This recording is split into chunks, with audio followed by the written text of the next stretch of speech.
Hi again, I'm back to talk about Shadowmoor. In this video, I'll be demonstrating the mechanic Persist. Let's take a look at Safehold Elite.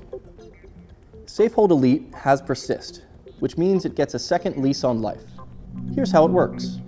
If I play Shock on Safehold Elite, it does 2 damage and sends Safehold Elite to the graveyard.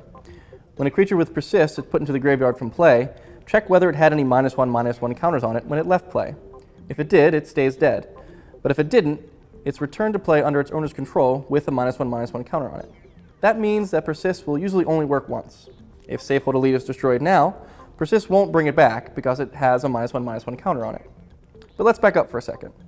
If you have a way to remove that -1/-1 counter, for example, you put a +1/+1 counter on Safehold Elite, and the 2 counters annihilate each other, then Persist will be active again, and you can re-resurrect Safehold Elite.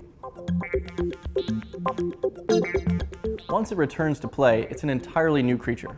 It's affected by summoning sickness.